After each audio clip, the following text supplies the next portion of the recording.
Hi guys! Welcome to my channel. It's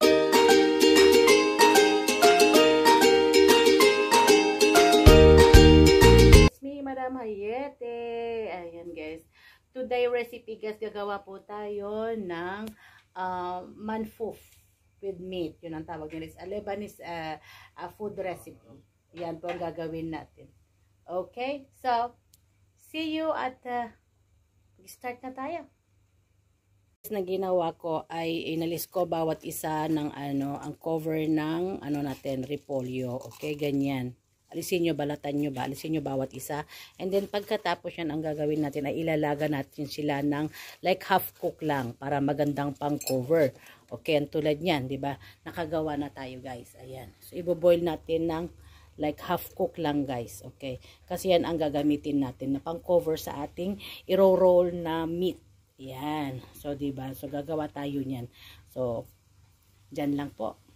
So, ayan guys. First to prepare is itong isang kilong baka po. Yan. 1 kilo ng baka. Yan. Ilalagay natin sa ilalim ng kalero. And also, we're going to slice sibuyas. Tapos, bawang. Tapos, isang malaking kamatis. Yan, yan po. Ilalagay natin na ingredient para sa ating giniling na baka at isang tasang maliit ng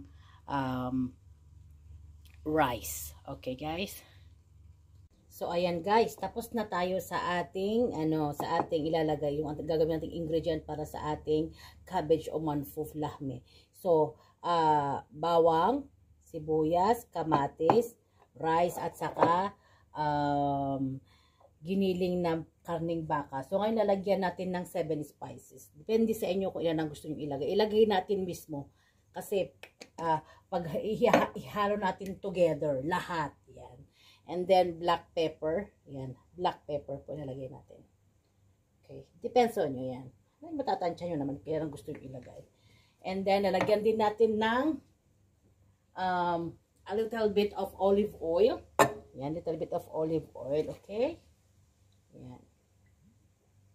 And also, of course, lagyan natin ng 1 tablespoon of sugar. Asin. Yan guys, okay? Isa lang po, konti lang yan. Ilang half lang ba ito? 1 tablespoon to. 1 tablespoon lang po ilagay, ha? Ayan. Then, after that, siguraduhin malinis na malinis ang iyong mga kamay. Ayan, just pinagilagay malinis ang kamay ko. Then ako magluluto. Ayan. So, ayan. We're going to start na haluin sa ating kamay. So, dapat ito, talagang yung himas.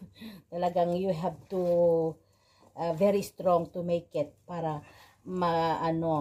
paghalo yung lasa na gagawin natin. Okay? Remember po ha, yung rice nyo po na ilalagay sa giniling na baka. It depends po yan kung ilang kilo po yung binili yung giniling na baka. But definitely maximum lang ilalagay na talaga ng kanin na bigas is 1 cup na bigas lang ilalagay, guys. Okay? 1 cup lang po ang ilalagay nyo. Okay? Ayan. And you will see, habang minamas ko itong natin, magiging ganito po yan ang lagay niyan, okay? Yan. Kita nyo po? Yan, okay? So, you can mash it like that, okay? Para mas lalong mag-taste yung ginagawa ninyo. Ganyan. Huwag na masyadong baka naman masira yung nyo. Kung ano may lalagyan ninyo. So, ayan guys, okay? So, ready na tayong mag-cover or gumawa ng manfuf lahme. Ayan. Kita nyo guys, look how amazing it. Yan. Yan guys, extra na lang pong nilagay ko yung Baguio beans. O kaya tinatawag namin ditong lubye. Okay, yan. It's like Baguio beans. Ayan. So, lagyan ko na ng karne sa ilalim. Yan. So, we're gonna put one more here. Yan. Lahme ulit po lalagay natin, ha. Ganyan. Ayan. So, pagkatapos nyan, ilalagay natin ang manfoof dyan. So, gagawa na tayo, guys. Gagawa na tayo ng manfoof lahme. So, ayan, guys. Okay? Gagawa na tayo nito. Gagawa na tayo. Dapat meron po tayong sanaying dala, ha? Yung ganito po. Then, ito na po yung minix nating mga ingredient na gagawin natin. Ayan. At yung ating hinaf cook na mga leaves ng manfoof o kaya repolyo. So, ayan guys. We're going to start first to do it. Ayan. So, dahil ganyan, malalaki siya, i-cut natin siya ngayon. Ayan. Yung matitigas, alisin nyo yun. Para i-set aside. Pwede nyo rin ilagay yan mamaya.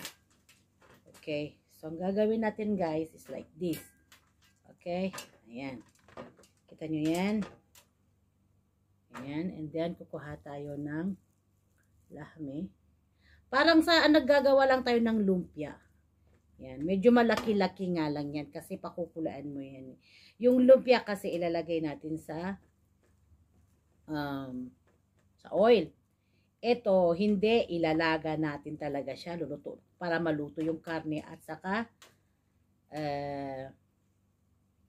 yung bigas, yung kanin. Ayan. Igaganyan. Ipipli. Parang kung marunong kayong mag-ano ng tawag nito ng malagkit, parang ganon. I-flip nyo lang siya. Ayan guys, oh. Okay? Ayan. Ayan. Tapos, ilalagay na natin sa ating tanjara. Okay? Tanjara yung ating kaldero. Nalagyan ko kanina ng mga ingredient. Ilalagay natin ganyan. Okay? Ayan. Okay? It takes a little bit time to make it. So, kahit na hindi man masyadong ano yung gawa, yung pag-film ko o yung pag-video ko guys, I know that makukuha nyo rin ang ibig kong sabihin kung paano gawin ang manfoof. Yan. Even though nasa ibang bansa kayo, pwede nyo gawin yan. Ayan.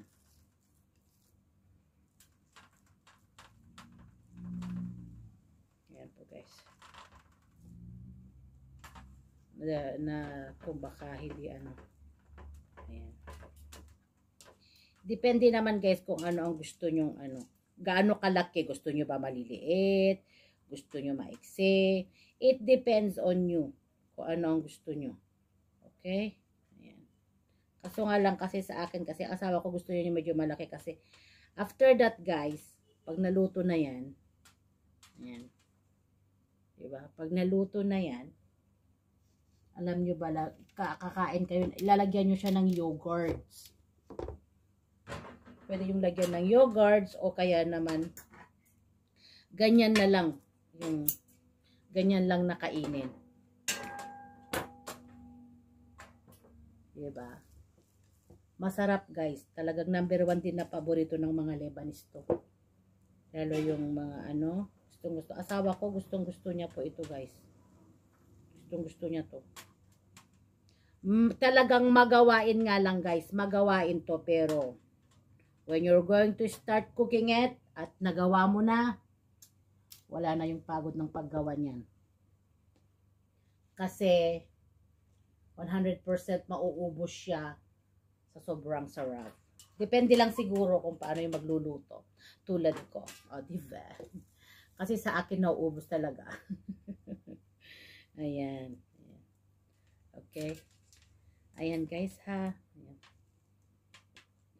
Ganyan lang.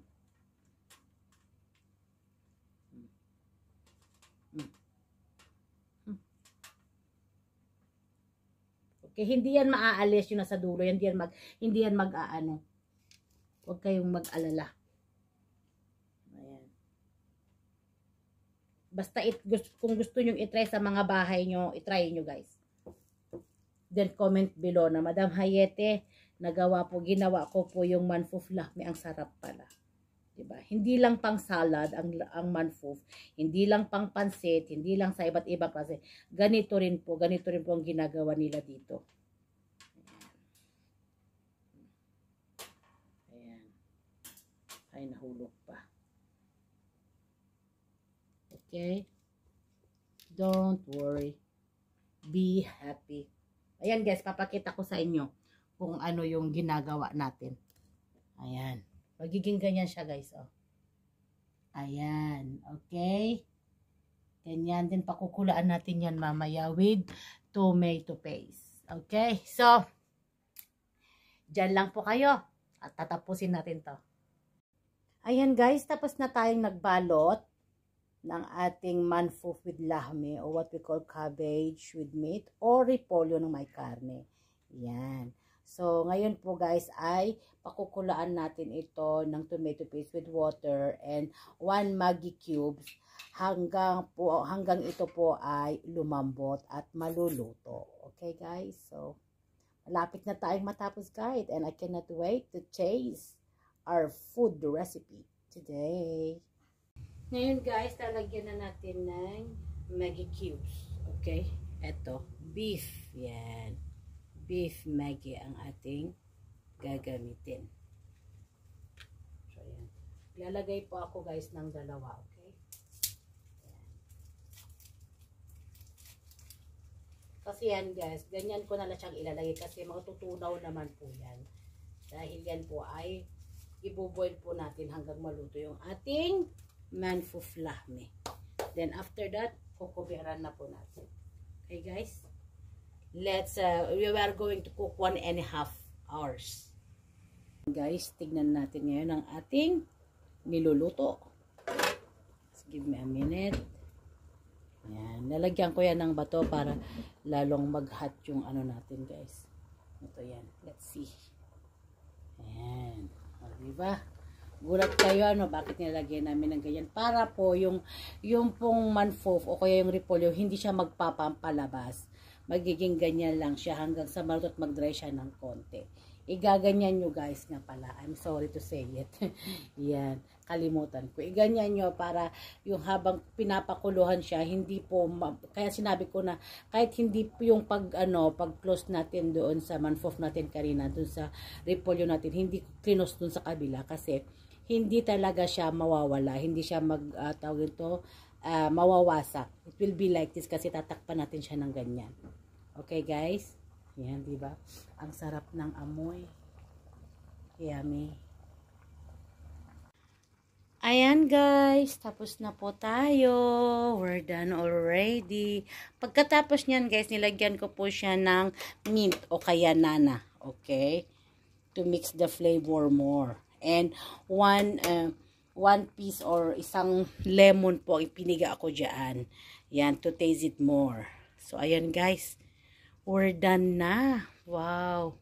Sarap ng amoy. Sana guys, gayahin nyo din po itong ginagawa ko. It was very, very delicious. Hindi po kayo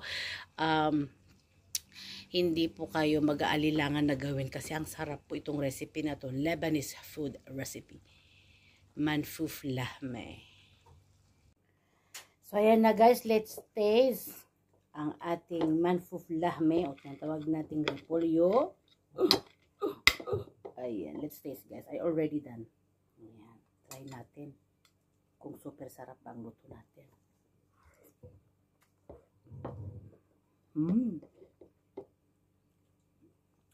Perfect! Perfecto! Ayan, my husband will gonna, he loves it so much. You see how he ate it. Yeah. What you can say, Habibi? Very delicious. Very delicious. How about you, my friend, Muhammad? Good? Good. Yes. Yes, good. You see that? Nagustuhan nila. I hope you can do it, guys.